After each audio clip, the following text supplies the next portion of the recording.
Assalamualaikum dan selamat sejahtera. Selamat datang. Dalam video ini kita akan membincangkan satu aspek penting dalam psikologi pendidikan, iaitu cara mengendalikan perbincangan kumpulan kecil.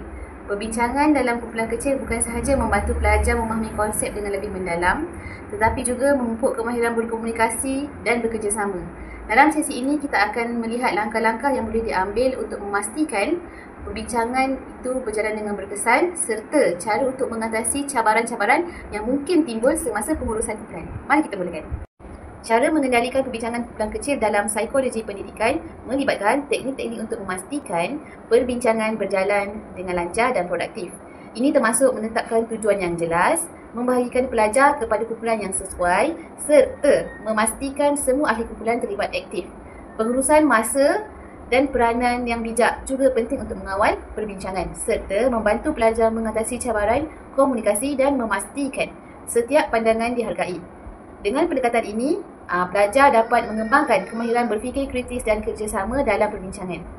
Perbincangan kumpulan kecil memainkan peranan yang sangat penting dalam proses pembelajaran. Dengan bekerja dalam kumpulan yang lebih kecil, pelajar berpeluang untuk mendalami konsep yang lebih mendalam. Mereka boleh saling berkongsi pandangan dan menjelaskan idea kepada rakan sekelas yang seterusnya meningkatkan pemahaman mereka terhadap topik yang dipelajari. Selain itu, perbincangan ini juga menggalakkan pemikiran yang kritis kerana pelajar digalakkan untuk berfikir secara analitis, memberi hujah dan mempertimbangkan pandangan yang berbeza. Ini membantu mereka mengasah kemahiran berfikir mereka.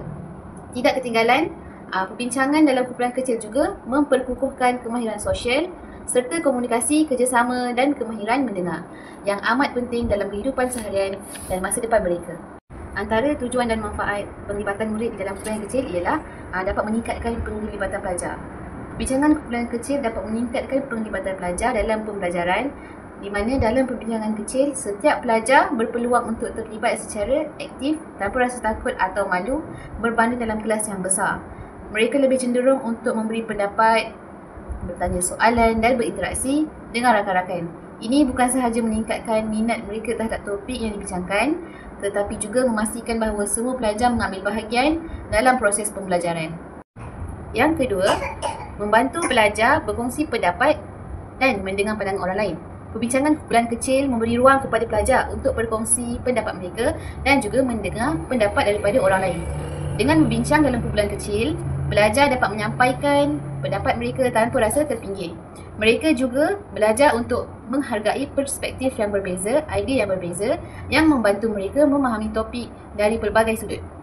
3 manfaat perbincangan kumpulan kecil. Yang pertama, meningkatkan pemahaman mendalam tentang topik.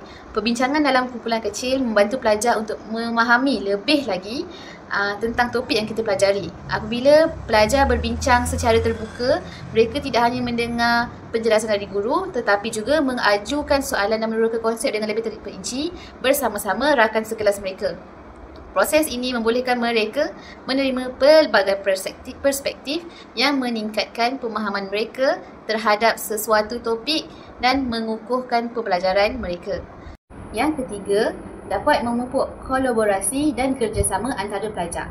Dalam situasi ini, pelajar perlu bekerja sama-sama untuk mencapai matlamat yang sama, seperti menyelesaikan masalah atau menghasilkan idea. Ini mengajar mereka tentang pentingnya kerjasama, berkongsi tanggungjawab dan menghormati peranan setiap ahli kumpulan yang lain. Kemahiran ini sangat penting kerana ia mengajar pelajar untuk bekerjasama dalam suasana yang berbeza, dari bilik belajar hingga ke tempat kerja pada masa hadapan. Langkah-langkah untuk mengendalikan perbincangan di dalam kumpulan yang kecil. Yang pertama, perlu menetapkan tujuan yang jelas. Sebelum perbincangan bermula, tetapkan dulu tujuan yang jelas untuk pelajar. Contohnya, bincangkan cara-cara untuk mengatasi cabaran dalam pembelajaran. Jadi kita kena terangkan kepada pelajar. Pastikan pelajar faham apa yang diharapkan daripada mereka. Yang kedua, membahagi kumpulan kecil. Macam mana untuk kita bahagikan pelajar dalam kumpulan kecil? 4 hingga ke 6 orang dalam satu kumpulan. Elakkan bahagi kumpulan yang terlalu besar atau terlalu kecil supaya semua pelajar dapat berkomunikasi dengan mudah. Sebagai contoh, kalau jika kumpulan yang besar, gunakan random selection atau berdasarkan minat pelajar. Yang ketiga, peranan moderator atau ketua kumpulan. Tunjukkan contoh peranan ketua kumpulan yang berfungsi untuk mengawal perbincangan dan memastikan semua orang dapat mendapat peluang untuk bercakap. Kemudian sediakan beberapa soalan panduan atau topik perbincangan yang membantu mengarahkan perbincangan supaya tidak terkeluar pada topik. Yang keempat, pengurusan waktu. Kita perlu jelaskan, kita perlu memahami kepentingan mengawal masa untuk memastikan setiap sesi perbincangan tidak terlalu panjang atau terlalu pendek. Contohnya, beri masa sekitar 10 ke 15 minit untuk setiap sesi perbincangan setiap topik. Yang kelima, memberi peluang kepada semua pelajar untuk bersuara.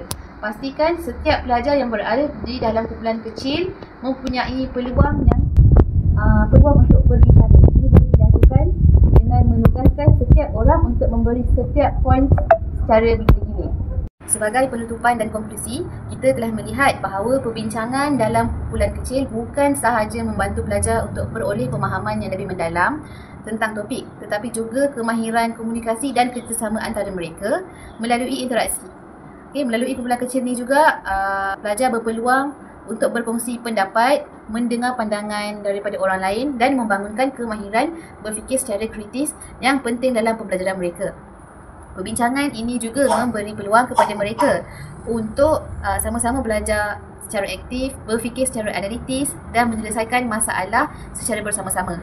Kesimpulannya, perbincangan di dalam kumpulan kecil adalah salah satu alat pengajaran yang sangat berkesan dan menggalakkan penglibatan aktif pelajar, memperbaiki pemahaman mereka serta memupuk kemahiran sosial mereka. Oleh itu, kita sebagai pendidik sangatlah penting untuk kita memanfaatkan cara ini, teknik ini dengan sebaik-baiknya bagi memastikan setiap pelajar dapat manfaat yang maksimum daripada pengalaman pembelajaran mereka. Terima kasih kerana menyaksikan video ini. Semoga anda dapat mengaplikasi beberapa teknik perbincangan dalam kumpulan kecil yang telah saya kongsikan. Sehingga berjumpa lagi.